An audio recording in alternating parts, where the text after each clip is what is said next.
चाचा जान, आपने हमेशा उन्हें बच्चों की तरह ही ट्रीट किया है। अब वक्त आ गया है कि उन्हें बताना पड़ेगा कि बचपना खत्म हो गया है। आप समझाइए उन दोनों को। देखो दुरेफिशा, बात दरअसल ये है कि हमें हमेशा। अस्सलाम वालेकुम चाची जान।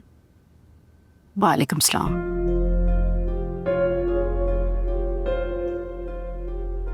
दुरेफिशा, हमने तुम्हारे और भाभी के मुंह पीछे ना इस रिश्ते के लिए हाँ की थी, क्योंकि तुम्हारे चचा ने सीना ठोक के कहा था कि जैसे दुरेफिशा और भाभी हैं, ऐसे ही दुरे शहवार भी तमीज और तहजीब वाली निकलेगी। वो कहते हैं ना, किसी की बुराई भलाई शुरू में ही आसार से दरियाफ्त कर ली जाती है। मुझ बदनसीब ने फिर भी यकीन कर लिया। मान लिया मैं एक बुरी सास हूं, मुझे मरता छोड़ के वो दोस्तों के साथ घूमने चली गई, लेकिन शौहर को भी कमरे से निकाल दिया। क्या तुम ऐसा करोगी? चाची जान, मैं बहुत शर्मिंदा हूँ उसकी इस हरकत पर। जिसे शर्मिंदा होना चाहिए उससे तो कोई फर्क नहीं पड़ता। तुम और भाभी क्यों शर्मिंदा हो रही हो? सुने जी, मुझे ये बेल मुंडेर चढ़ती नजर नहीं आ रही। मेरा ख्याल है ये वक्त इन बातों के लिए मुनासिब नहीं, फिर बात करेंगे इसमें।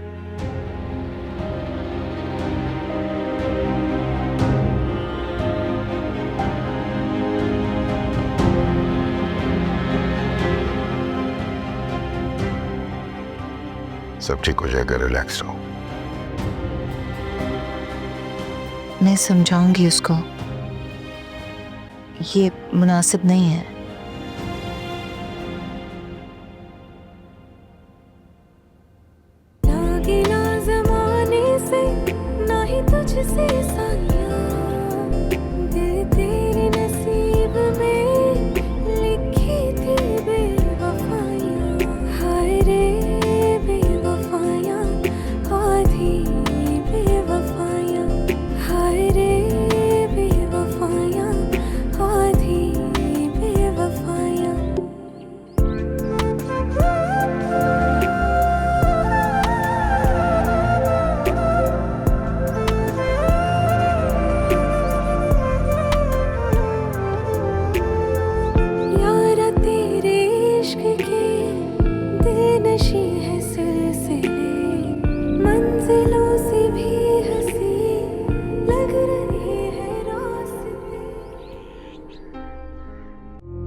जोश नहीं, होश से काम लेना।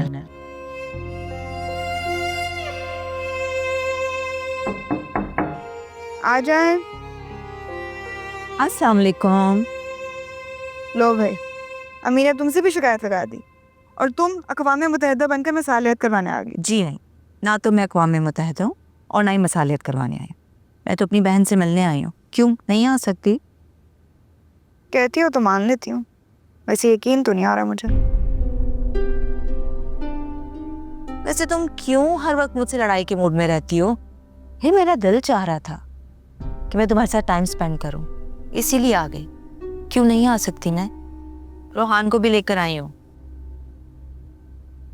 रुकने आई हो? हाँ, 1-2 दिन के लिए। वो अरसल के ऑफिस में एनुअल डिनर है ना, तो सोचा कि रोहान को यहीं छोड़ जाती हूँ तुम्हारे पास। अगर मुझसे जिम्मेदारी उठाई जाती तो फिर मैं रोहान को तुम्हें क्यों?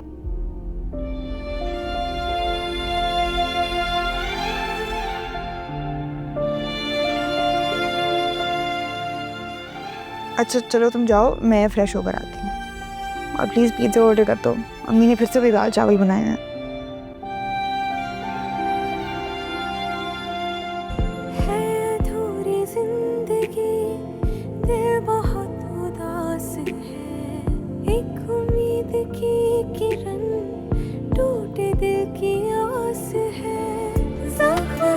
भी लगा दिल को और दर्द दे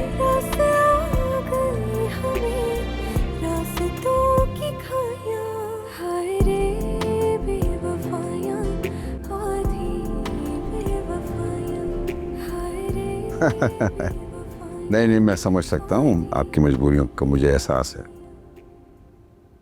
नहीं नहीं इमरान साहब, आप बिल्कुल फिक्र न करें, मैं इंशाल्लाह सुबह पहुँच जाऊँगा और ड्राइवर से कहें कि वो टाइम पे आ जाए। ओके, फिर बात करते हैं।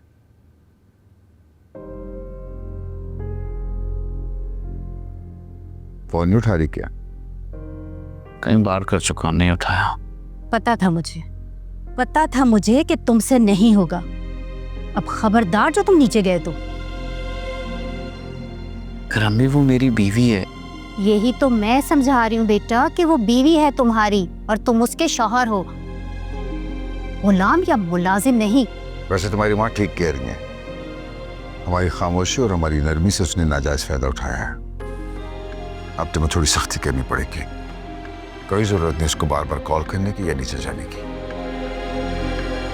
अगर अबू वो तो पहले ही मुझसे नाराज है। अगर कोई नाहक बात करके भी नाराज हो तो उसे भी उसकी गलती का एहसास नहीं दिलाओगे?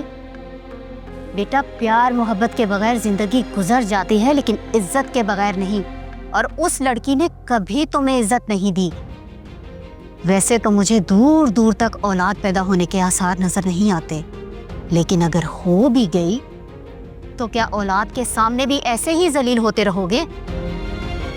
कभी नोट किया है कि मैंने तुम्हारे बाप के साथ कभी ऐसे बात की है? वो दुरेफिशा कैसे अरसल अरसल करती उसके आगे पीछे घूमती फिरती है। तुम तो पता नहीं किस मट्टी के बने हुए हो कि तुम पे कोई असर ही नहीं होता।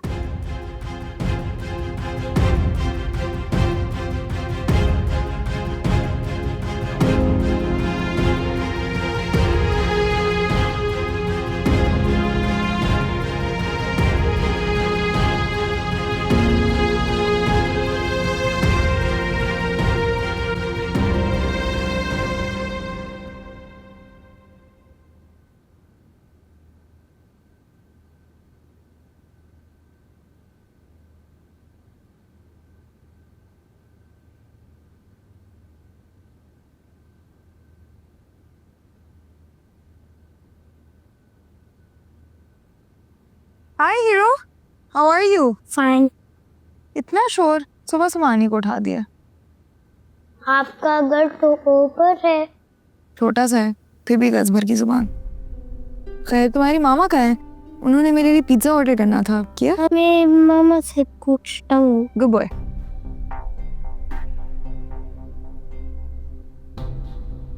एक बच्चे को भी पता है कि उसकी जगह कहाँ है, बस तुम ही बेखबर हो। पहले मैं औलाद ना होने के ताने सुनूं, उसके बाद मैं बदतमीज होने के ताने सुनूं। क्या करूं मैं? मर जाऊं, जहर खा लूं, छत से कूद जाऊं मैं? एक ही दफा बता दें। अगर मैं इतनी ही भारी पड़ रही हूं तो बता दें, कहीं और चली जाती हूँ। अच्छा, तो तुम्हें रखेगा कौन? खूबसूरत हूँ, हसीन हूँ, वो तो मैं जल्दबाजी में मारेगी, वरना नबील जैसों पर मैं थूकूं भी ना। खैर, क्या याद करेंगी, थूक ही देती हूँ। थू। हरूर का सर ना हमेशा नीचा होता है। सिर्फ मजबूर का सर नीचा होता है।